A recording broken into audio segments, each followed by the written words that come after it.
Hello, my name is Dr. Luke Bell. I'm lecturer in molecular horticulture at the University of Reading in the United Kingdom. This is a screencast of material originally made available for the module Principles of Horticulture and Crop Production from the years 2020 to 2025. Please note that some of the details may now be outdated.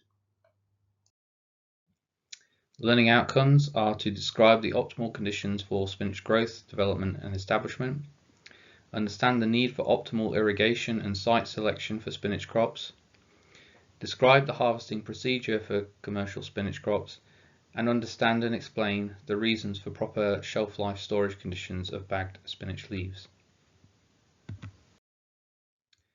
So in terms of its growth and development, spinach requires about 40 to 70 days to reach harvest maturity, but this can vary according to whether it's been grown for baby leaf products, for example, or if it's been grown in winter, then it may need longer than 70 days to mature.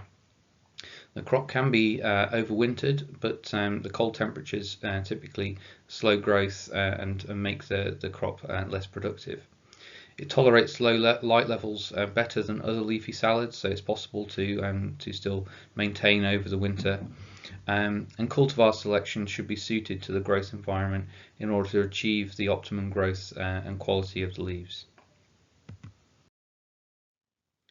In terms of temperature requirements, spinach is, as I've mentioned, a cool season crop. It's typically direct seeded into the ground.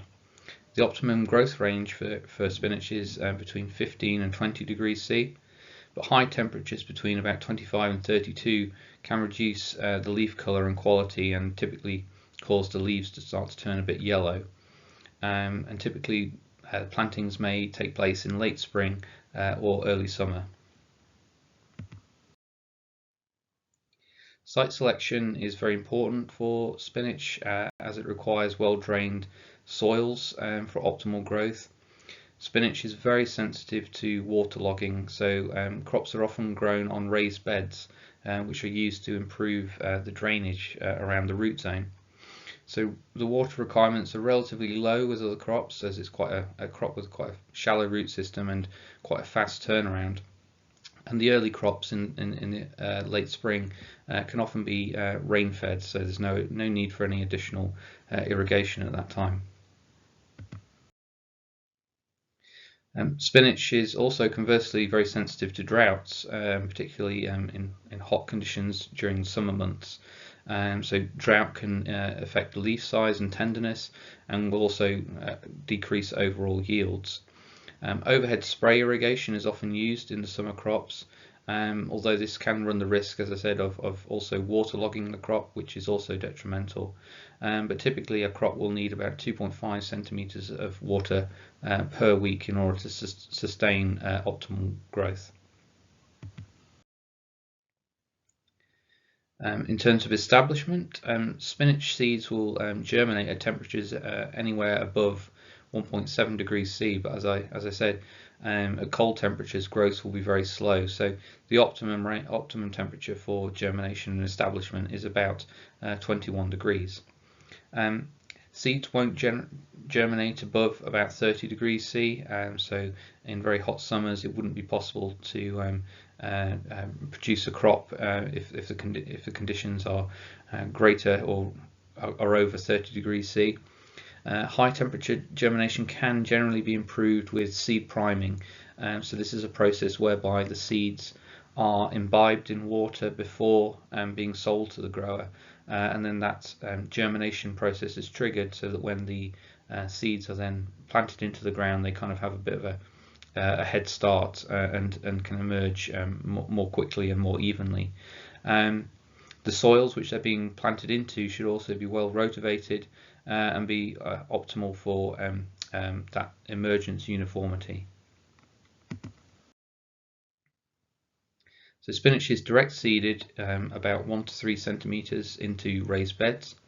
It can be sown in narrow 10 centimeter bands, but spacing is often dictated by the market requirements. So densities of plants can range anywhere from about 60 to 120 plants per meter squared. High densities promote upright leaf growth, which facilitates the mechanical harvesting, which I'll kind of show and explain about in a moment.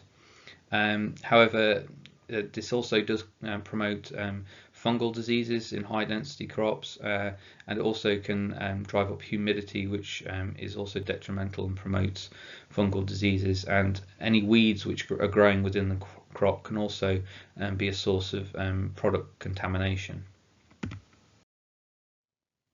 In terms of fertilizer and nutrition, spinach is sensitive to acidity but tolerant to salinity, so very similar to beetroot in that respect.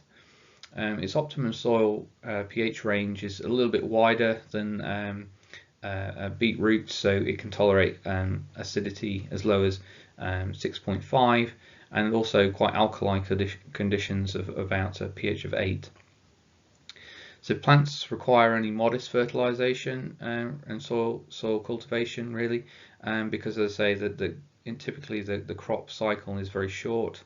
Lighter soils may require some additional nitrogen, phosphorus, and potassium, but most growers will apply nitrogen regardless to their crops, as this can boost vegetative leaf growth and biomass, and it also helps to improve the colour of the leaves, giving them quite a dark green colour.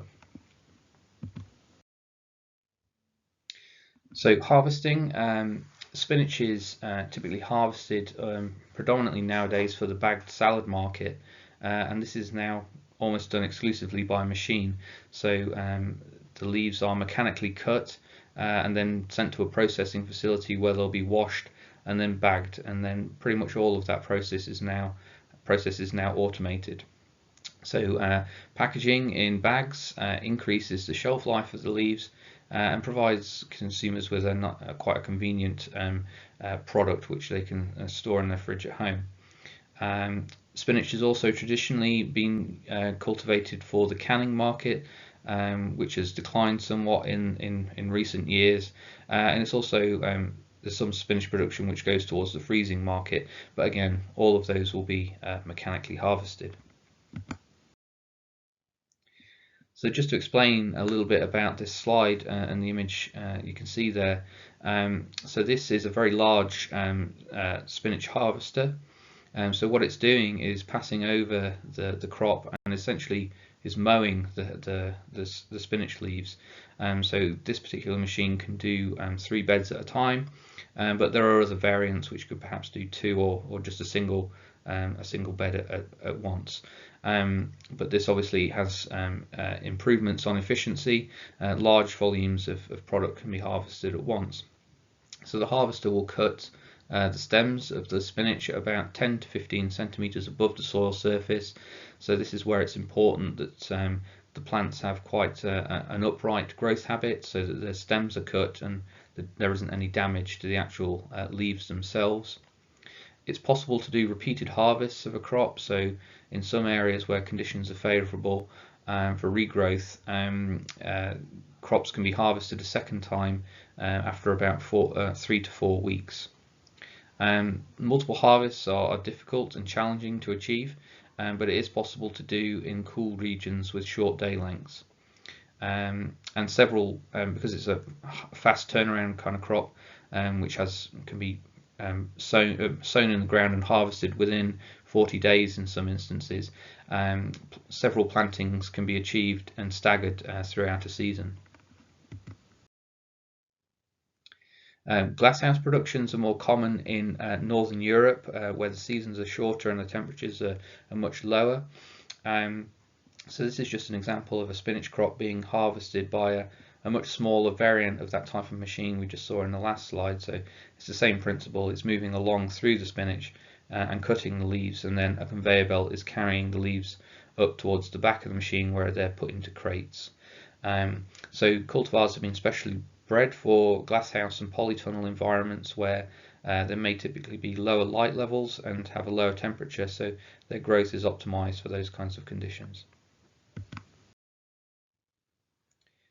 In terms of post-harvest treatment of leaves, spinach leaves have a very short shelf life because of their high respiration rate, and they have a propensity for discoloration as well, so they can turn yellow very quickly and senesce very quickly post-harvest. So Maintaining a very cold storage temperature after harvest is important to prevent that kind of discoloration and wilting. It's also common for bags of spinach to have modified atmosphere inside, so they usually have a very low O2 content and a very high CO2 content, so about 10% O2 and 10% CO2 and the rest nitrogen, and that will help preserve the quality of the leaves.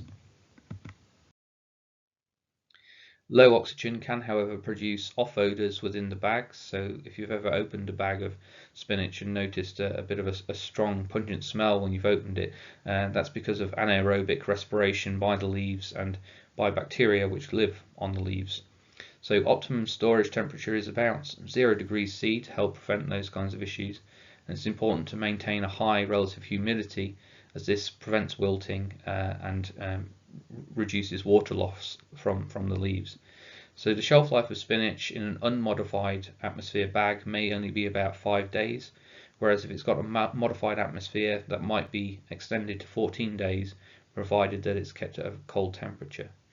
At warm temperatures, microbial growth can increase in the bags, and there have been several documented cases where people have got food poisoning from eating spinach and other leafy salads, where pathogenic microbes have grown inside the bags, which at the high temperatures are quite conducive to microbial growth. So it's important not to consume spinach or leafy salad leaves after the expiry date for that reason. So in summary, spinach is a relatively fast-growing crop and is well suited to cool weather regions. Soils must be well drained for cultivation. Spinach is intolerant to waterlogging and it suffers from periods of drought. Crops are sown at high densities which facilitate mechanical harvesting in fields and glasshouses. And spinach has a short shelf life and must be kept at low temperatures in order to maintain post-harvest quality.